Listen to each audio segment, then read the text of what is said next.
Hi, welcome to another Expert Insights discussion. Today we're joined by Connor Vanderholm, CEO and co-founder of Topline. In this discussion, Connor explains what he feels are some misconceptions of where revenue managers sit in the demand equation and what they are ultimately responsible for, which is primarily yield management. He explains there seems to be a misunderstanding that revenue managers create demand. Revenue managers can capture and capitalize on demand that there is, but they do not create it. Yes, demand can be created, but Connor believes that is the function of marketing, e-commerce, and sales working in conjunction with revenue management. Anyway, I hope the discussion is of interest, and please feel free to comment below. We're always interested in your thoughts and views. If you like what we're doing, please subscribe to the channel and click that bell so you know when we have new content. And please don't forget a simple thumbs up. It really helps raise the profile of the channel, and in that way, you can help us to help others. Anyway, hope you enjoy it. Roll the intro.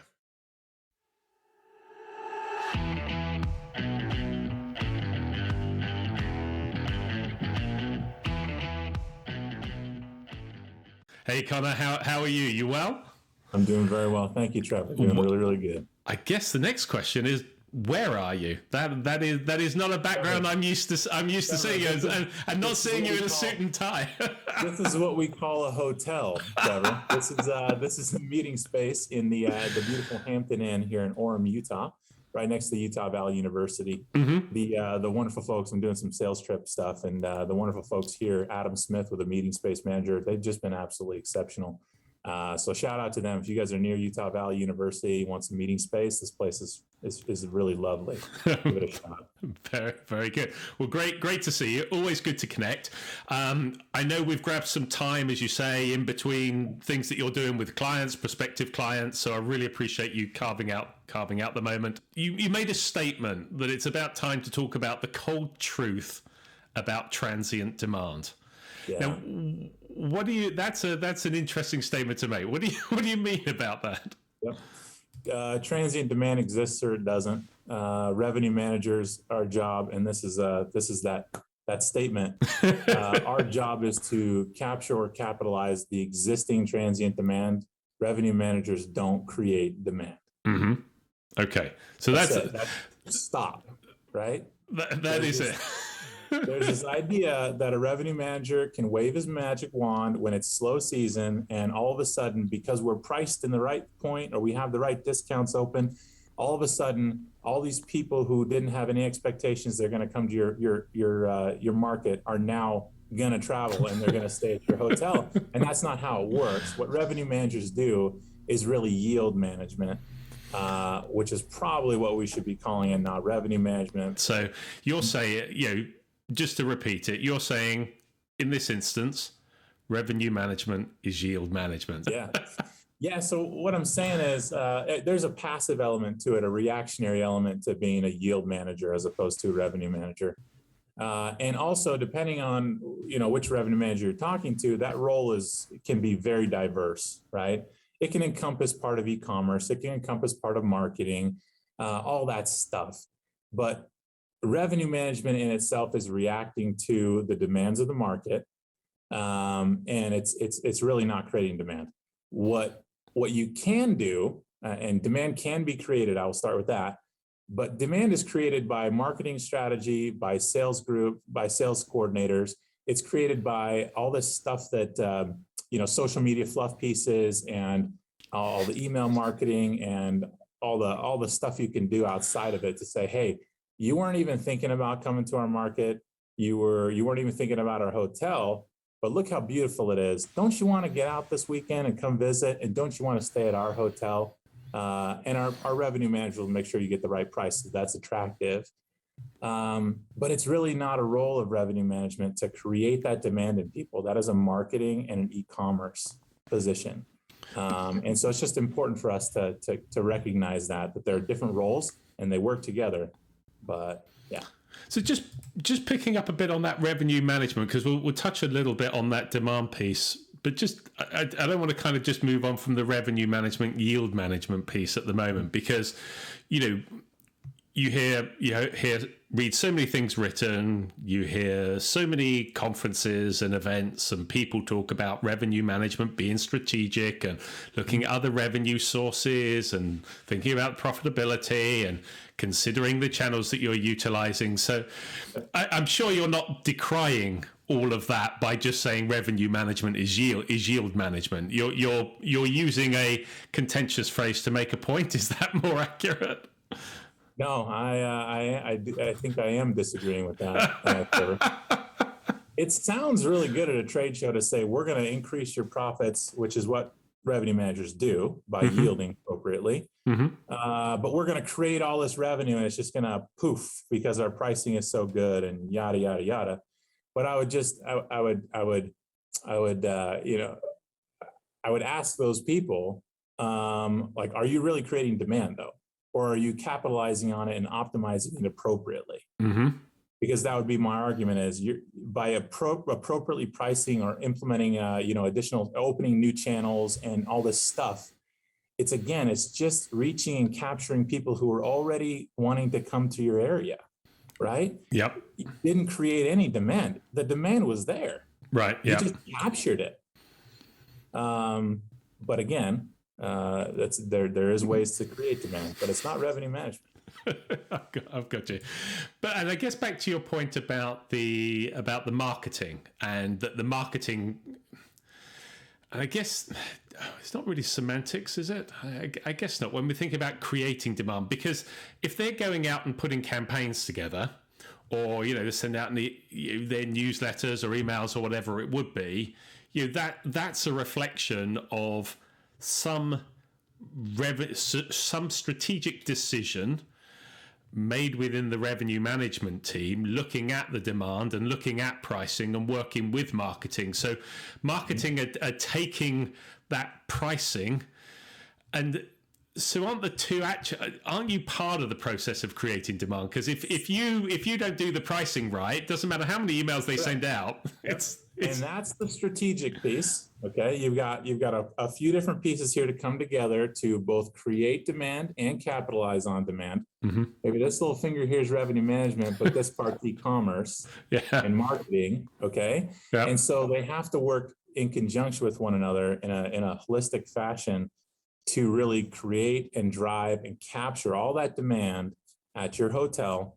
And that marketing piece is again what we're talking about for the creation. So there's lots of ways a marketing team can go about that. We're not really getting into that too much today. But yeah, I mean, as far as like the chicken and the egg scenario, like the demand created first, or did the revenue manager capitalize on it, or did the revenue manager create the demand because of the pricing, that sort of thing. I think that there just needs to be a clear delineation, and especially when it comes to being accountable for the performance of the hotel.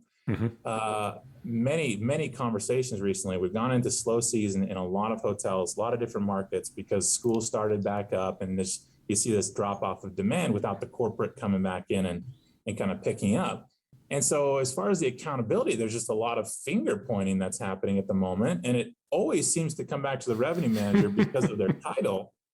But the revenue manager could and should be implementing as many pricing strategies and discounts and everything that it can, depending on your market, to optimize what demand there is in that little ecosystem of economics within that hotel and market. Yeah.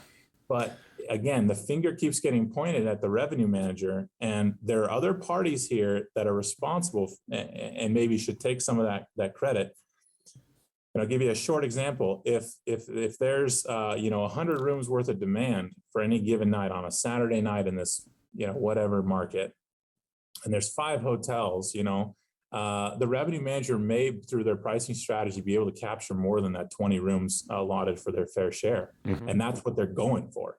Yep. But man, if you have 120 rooms left to sell, I cannot sell out your hotel tonight on transient alone. Yeah, maybe we missed a group opportunity that would have shrunk the inventory. Maybe we didn't capitalize on some event that was in the market that we could have drawn some more business to the hotel. But the transient, you cannot just fill up your hotel with transient every night of the week, depending on where your demand is. You just can't. And so the finger pointing can't be right at the revenue manager every time, especially if it's a diligent revenue manager who has dotted their T's and crossed their I's and said, we have done this, this, and yet here's the result. It's lackluster. That's because the demand wasn't there. No, that makes sense. That makes sense. So you used two words earlier on when I first asked you about the transient demand, and then we were talking about the revenue yield management piece. And you said the revenue manager, yield manager, should be responsible for capture or capitalize. Yeah. Yep. So just talk to that for a minute, if you can, and explain what you mean by that. I think it's probably summarizing what you've already said, but just to refine it down. So this is those are the two C's that I'd call for revenue management. That really everything kind of for me boiled down to those two things. And in order to make a quick, informed decision, all decisions should kind of flow through. Are we trying to capture this demand? We're trying to capture these rooms, or are we trying to capitalize on them? And that really is determined upon how much inventory you have left to sell and what the demand is for that particular segment.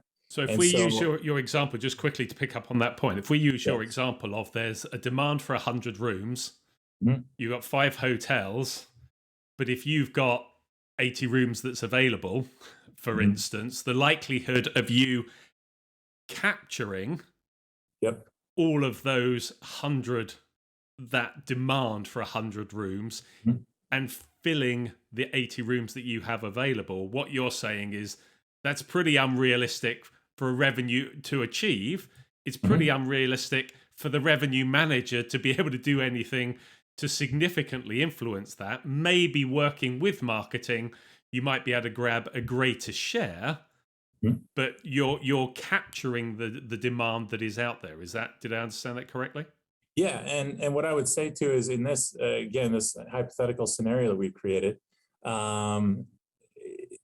it's interesting because in those situations, given that exact situation, there's a potential where we would then flip our thinking from capturing to capitalizing, even when there's very low demand. Yep. And what I mean by that is perhaps there's not enough demand to make a significant impact in your revenue or your RevPAR. There just isn't. No matter where you price yourself $30 lower than the competitive set, you're still not going to capture 10 rooms, right? Yep. And at that point, again, you put it through the filter of, are we trying to capture this or capitalize it? What's going to help move the needle for RevPAR? And you may find that in slow demand positions where everybody is dropping rates low, that your better position is definitely to go for the ADR route and to try to capitalize on the rooms that want to stay at your hotel because of your branding, because of your amenities, because their familiarity with your property, because of your service scores, because of all these things that distinguish your hotel, make it the belle of the ball. And you're going to be much better off if you can't get the occupancy to get the ADR and push in that direction, which should make a lot of owners happy. Because ADR is the focus of these ownership groups. So, and is that because of the moment that we're in at the moment? I mean, the comments and the examples and the suggestions that you're providing, or you're not making a contentious point. I mean, the point that you're trying to make in here is that obviously hotels are looking at a difficult period that's potentially coming up. And when they look at their revenue, when they look at their RevPAR, when they're looking at their ADR, they're looking at the revenue manager to deal with that. When they're looking at the bookings that come in through, unfortunately, it still seems to be coming down to the revenue manager. And what you're saying is, well, we can't control the demand that's coming to us. We can control what we are doing in managing, capturing and capitalizing. So that's the point that you're trying to illustrate, is that the revenue managers are not responsible for creating demand. Back to my original question then, is this a byproduct? I mean, it doesn't change the dynamic. They're not responsible for creating demand. But is this confusion being created because of the situation that we are in currently, where a lot of hotels may be looking down the pipeline and thinking, okay, times are a bit tough. They may be, because we're all reading about staffing issues. They may have a revenue manager, but they may not necessarily have a dedicated marketing person, for instance. What's your take on that? I'd say it's actually just exacerbated by the situation we're in, and hopefully coming out of a little bit, because again, in a lot of markets here, the second you have school start back up, it just drops off, right? And without that corporate travel to replace it, which is not happening right now, it's been a very tough 6 weeks in a lot of markets, a really tough 6 weeks. And so these conversations are really, for me, top of mind because I'm having them pretty regularly. Like, what is the revenue manager doing? This is how much they're doing, and this is why they're doing it. And how are they being supported by the marketing team, and how are they being supported by sales? Maybe they are, maybe they're not. Maybe there's no demand for sales right now. There's within each discipline, there's that question where the demand is for their services. No, that makes perfect sense. So I'd say I hope as we're coming out of this a little bit, holiday season for a lot of markets is slow too, but other markets, leisure markets, it can pick up. I just hope that a lot of it's going to be it's going to be behind us, and we're not going to have this conversation. But I just want people to really start thinking about it, and I want to ingrain it in their head that the revenue manager is optimizing what already exists. Yeah. So it's they can capture the demand, they can capitalize on the demand. That's right. But the other C that they don't do is create demand. They don't create demand. Trevor, you just came up with the third C. I think you came up with it. I'll just take the credit for it. Except it's not really, it's a negative C because they don't do it. Yeah. You got 2 plus C's and 1 negative C. No, we can start handing revenue managers signs to start swirling at the, at the corner of whatever street you're on. We could have them go knock on doors and say, hey, wouldn't you rather get out this weekend and come visit our property? We could do that. You know, it's just not going to be effective, but hey. You give them the responsibility. Whether or not they have the skills to do it is a completely different issue, isn't it? Call up all your friends, tell them, hey, we have lots of rooms to sell tonight. Let's have an overnight pajama party at my hotel. Let's do it. I think on that note, I think you made the point very clearly. Very clearly. And I know, I mean, that's why we want to get you on. As you say, these are conversations that you're having. These are real life pressures that are coming to bear. These are real life scenarios that you're in. You're hearing from clients that you're working with, through peer group that you're interacting with. So I think it was just useful to kind of bring you on, let you vent a little bit.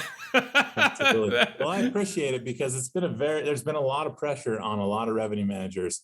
Very good revenue managers are feeling a ton of pressure, and we understand it. The ownership group wants them to make sure they're doing the very best they possibly can. They need to maximize their investments here. They're counting on the revenue manager to do that as much as possible. And they're welcome to ask the tough questions, like, what are we doing? Like, why did this day underperform? Or what are we doing for next weekend? Ask those questions because it all is part of the conversation, and it sharpens the revenue manager. They see things from a different angle. They think, oh, I didn't even think of that channel. Let's get that open. They're human beings as well. I just don't want the pressure to be too intense where we start seeing some of the staffing issues that are happening in other departments within the revenue management discipline, just because there's a desire to maximize your profitability in a situation where there's only so much you can really do right now. No, that makes perfect sense, and I can understand where the pressures are coming from, but also why it must be quite frustrating in one sense, stressful in another, if you get that pushed down onto you and you can't, it's not what you're about. That's not your, I don't want to say role, but that isn't what your expertise is there for. So no, totally get it. Well, thanks. I'm conscious we need to let you go, but it was great to grab the time. It's always good to talk with you, but I think it's also good to get that perspective. So thanks so much for joining us. Really appreciate it. Thanks, Trevor. Appreciate it, sir. Thank you. Bye-bye. Well, I hope that conversation was of interest, and thanks again to Connor for joining us. If you have any thoughts or views on this discussion, please do feel free to comment below. We always value your input. And if you like the discussion, please don't forget to give a thumbs up.